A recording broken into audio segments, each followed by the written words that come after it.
કુદરતની કળા કંઈક અલગ જ હોય છે।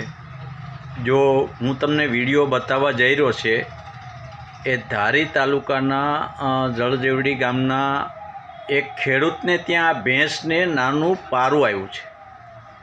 એ પારું જે છે ને એને પગ તો 4 હોય એ બરાબરની વાત છે, આંખ હોય કાન હોય બરાબરની વાત છે, પણ આને 2 મોટી પાંખો આવી છે। આ જોઈને સૌ કોઈ સગબંધ થઈ ગયા છે અને ગામની અંદર વાતાવરણ સવાઈ ગયું છે કે આ ભેંસની જે પારું આવ્યું છે ને 2 પાંખો છે, મોટું પક્ષી હોય એવા પાંખો છે। જુઓ તો ખરા યાર, કુદરતની કેવી કરામત છે।